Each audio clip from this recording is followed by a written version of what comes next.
시장에서 제일 걱정하는 게 바로 인플레이션이죠. 이제 이것과 관련해서 또 생산자 물가지수가 둔화가 됐다라는 점, 결국 시장을 끌어올렸었던 그런 주요한 이유가 됐었는데요. 오늘도 국내 증시에서 또 이러한 긍정적인 투자 심리가 연결이 될지 오늘도 알아보겠습니다.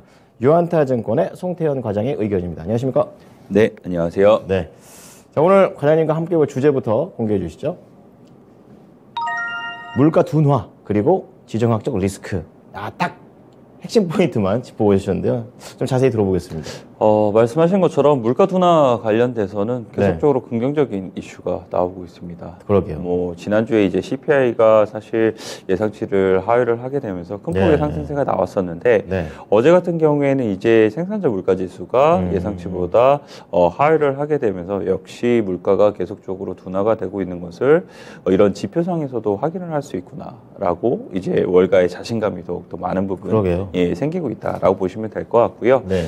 생산자 물가 지수를 이제 보게 되면은 전월 대비 이제 0.2% 정도 이제 증가가 나는 모습이 있었었고요.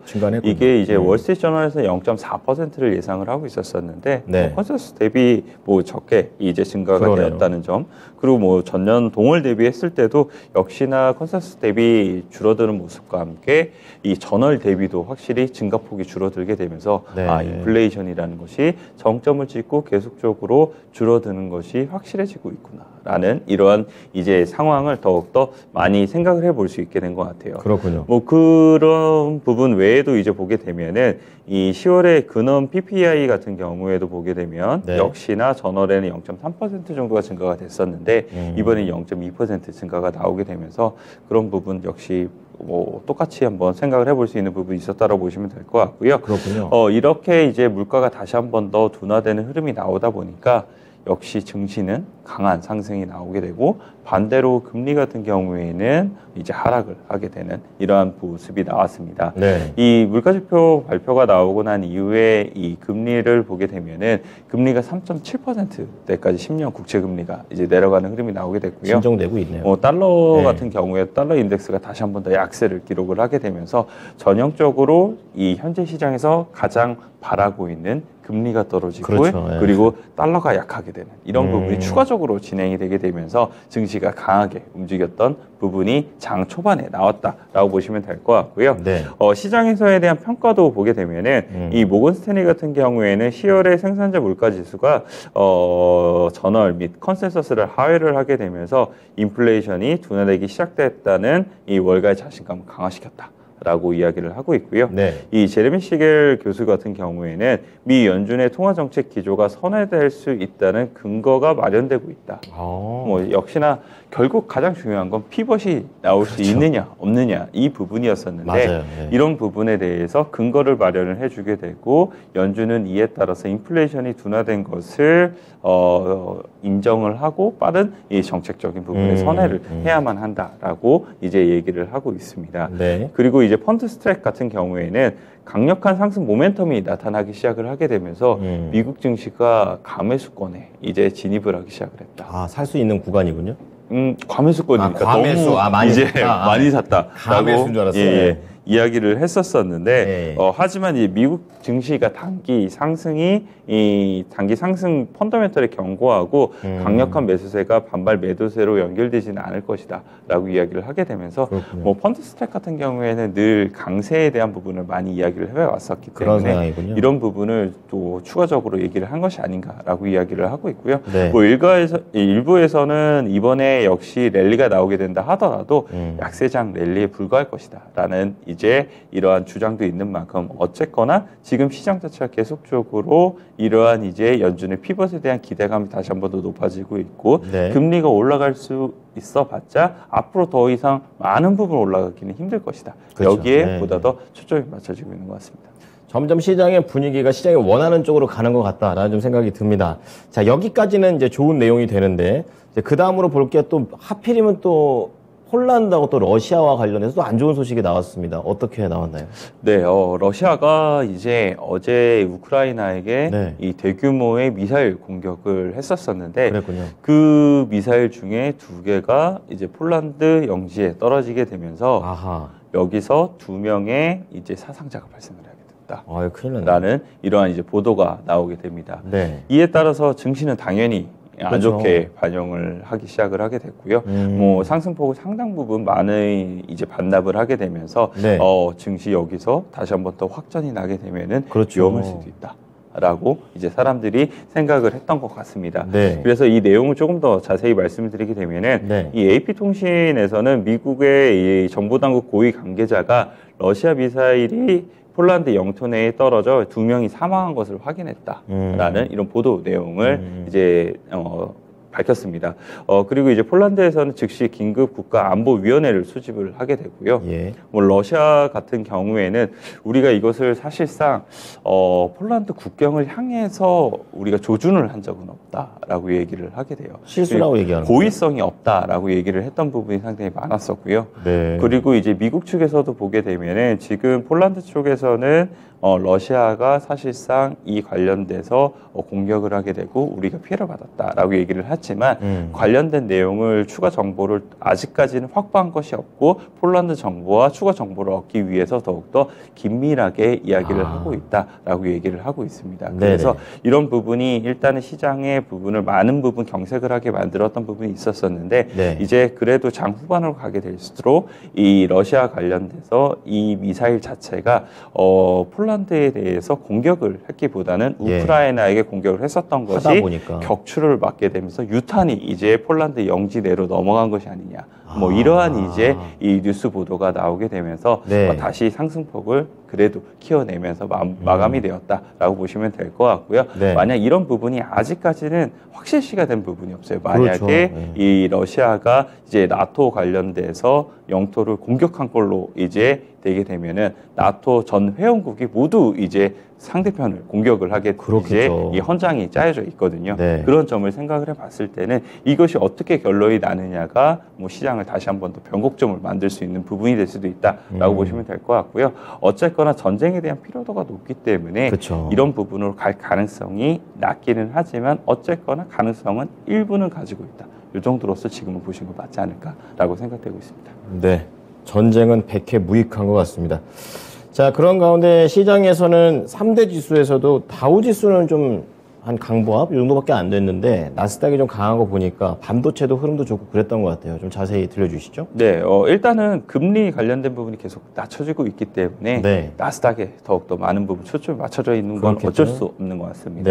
그리고 필라델피아 반도체 지수가 이제 한 3% 정도의 상승세가 나오게 됐는데 뭐 그 이유는 많은 분들께서 아실 거예요. 뭐 전날 우리나라 시장에서도 관련돼서 이슈가 나오게 되고 반도체 섹터 자체가 엄청나게 강하게 움직였었기 때문에 그런 부분이 미국 시장에도 반영이 되었다라고 보시면 될 것 같고요. TSMC가 ADR로 미국에 상장이 되어 있는데 그걸 산 거죠. 10% 정도가 이제 이 상승을 하게 됐습니다. 그랬죠. 이 버크셔 해서웨이가 이제 이 3분기 때 이제 투자에 대한 보고서를 이제 발표를 하게 됐는데 거기서 TSMC가 새로운 이 종목으로서 편입이 되어 있었던 거고요. 그렇죠. 한 6천만 주 정도를 이제 매수를 하게 됐었었는데 이 매수 물량을 보게 되면은 규모 자체만으로 보기엔 상당히 큽니다. 버크셔 해서웨이가 3분기 때 90억 달러 주식 투자를 나서게 됐었는데 이 중에 41억 달러 이상을 TSMC를 매수를 한 부분이었었고요. 중요했네요. 하나로 따지게 되면 한 5조 정도를 이제 이 매수를 하게 됩니다. 대단합니다. 하지만 절대적인 규모에서 큰 부분이지만 이 주식 포트폴리오 비중을 보게 되면 그렇게 크지는 않아요. 총 그림에서는 몇 %예요? 1.4%. 돈이 어마어마하고. 그만큼 아직까지는 정말 뭐 발만 담궈봤다. 그 정도 같네요. 뭐 이 정도로서도 해석을 해볼 수가 있게 될 텐데 어쨌거나 많은 이러한 이제 이슈가 될 수 있었던 부분이 이 버크셔 해서웨이가 기술주에 잘 투자를 안 하는데 기술주에 이제 이 TSMC를 넣었다는 거. 그리고 애플이 사실상 지금 투자 포트폴리오 비중의 40%가 넘어가거든요. 뭐 그럼에도 불구하고 TSMC를 사실 애플 거를 만들어 주잖아요. 그럼에도 불구하고 넣었다는 것이 과연 TSMC의 이제 이 미래에 대한 성장성에 대한 베팅인 것인가, 그렇죠. 예. 아니면 성장기. 반도체 업황 관련돼서 이제는 턴어라운드를 보는 것인가, 저도 이러한 그 이제 생각했어요. 추측이 난무를 하게 되면서 반도체 섹터에 대한 투자 심리가 상당히 좋아지고 있다라고 보시면 될 것 같습니다. 네. 그래서 필라델피아 반도체 지수가 3% 정도 상승이 나오게 되고, 추가적으로 AMD라든지 아니면 엔비디아, 그리고 뭐 어플라이드 머티리얼즈, 마이크론 테크놀로지도 전반적으로 좋았죠. 다 좋은 흐름이 나왔다, 이렇게 보시면 될 것 같습니다. 국내에서도 이러한 부분들이 좀 긍정적인 재료가 더 됐으면 좋겠습니다. 그리고 이날 시장에서 봐야 될 종목 딱 하나가 좀 월마트인데요. 아주 강했죠. 네, 월마트 넘어갔네요. 6% 상승이 나왔는데, 네. 월마트 실적 발표가 나왔었고요. 실적이 네. 후실적을 발표를 하게 되면서 좋은 흐름이 나왔었다라고 보시면 될 것 같습니다. 네. 매출액도 EPS도 모두 다 컨센서스를 상회하는 흐름이 나왔었고요. 뭐 동일 매장에 대한 매출액 증가율이라든지, 아니면은 인터넷에 대해서 매출액 증가율이라든지, 아니면 샘스 클럽이라는 유료 회원 관련돼서도 네. 매출액 증가율이 이 호조를 보이게 되면서, 샘스 클럽 같은 경우에는 이러한 매출 회원 수가 최대를 기록을 했다라는 이러한 뉴스 보도도 나왔던 부분이 그렇군요. 있었어요. 네. 그리고 여기서 한 가지 더 봐야 되는 것은 재고자산 증가에 대한 부분이었었는데, 그렇죠. 부담이죠. 재고자산 증가에 대한 증가율이 계속적으로 줄어들고 있다. 다행이네요. 이러한 이제 발표가 나왔던 부분이 있었습니다. 그래서 관련돼서 소매업체들이 계속적으로 실적을 발표를 하게 될 텐데, 이런 부분에 월마트가 좋은 포문을 열었다라고 보시면 될 것 같고요. 뭐 관련돼서 타깃이라든지 아니면은 코스트코라든지 뭐 이런 업체들도 전반적으로 다 상승이 나왔다, 이렇게 보시면 될 것 같습니다. 네. 자, 반도체뿐만이 아니라 소매 업종의 흐름도 좋았다라는 부분을 말씀드립니다. 자, 오늘 종목 공개해 보도록 하겠습니다. 오늘은 딱 두 종목인데요. 바로 보죠. 자, 오늘 영역우리 종목은요. 첫 번째 종목이 두산 테스나가 되겠고요. 두 번째가 한세실업이 되겠습니다. 시간이 얼마 없으니까 짧게 짧게만 들어볼게요. 네, 두산 테스나 반도체에서 가지고 왔는데요. 네. 반도체에 관련돼서는 전일에도 많은 부분 올랐었기 때문에 네. 바로 매수를 하시는 것보다는 반드시 이제 하락이 나오는 날 반도체 섹터는 대부분 하락이 나오거든요. 그쵸, 그쵸. 그때를 이용을 하셔서 놀림 매수를 뭐. 하시는 게 훨씬 예. 좋아 보인다라고 네. 말씀드리고 싶습니다.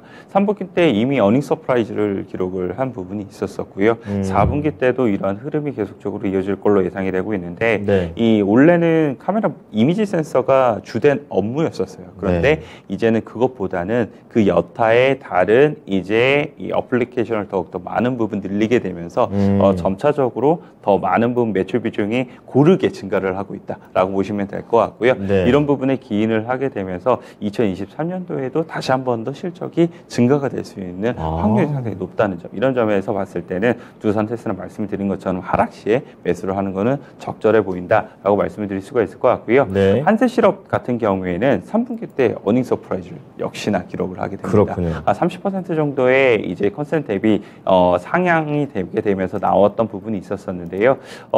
한세실업 같은 경우에는 이제 이 고단가에 대한 품목을 더욱더 많은 부분 늘렸다는 점, 그리고 환율에 대한 효과가 이런 부분에 많은 부분 기인을 했던 점이 있었습니다. 그래서 한세실업이 사실상 실적이 괜찮음에도 불구하고 경기 침체라든지 이런 부분 때문에 주가가 계속 하락이 나왔던 부분이 있었었는데, 네. 이런 부분에서 저가 매수에 대한 이 전략 자체가 유효할 수 있다라는 부분을 말씀 좀 드리고 싶고요. 다만 이제 한 가지 더 말씀을 드릴 것은 4분기 때 실적에 대해서는 물음표가 조금 달리고 있어요. 왜냐하면은 이 고객사들이 이러한 오더량 자체를 계속적으로 조금씩 줄이고 있기 때문에 그런 있겠네요. 부분이 어느 정도나 아까 말씀을 드린 재고에 대한 부분이 더욱더 빠르게 주는지, 아니면 재고가 아직도 계속 있는지에 따라서 고객사들에 대한 오더가 상당히 달라질 수 있다. 이 점은 위험이 될 수 있다라고 보시면 될 것 같습니다. 그래서 저가 매수가 나오게 된다 하더라도 어느 정도 강한 상승이 계속적으로 이어지기보다는 네. 상승이 나오다 보면 그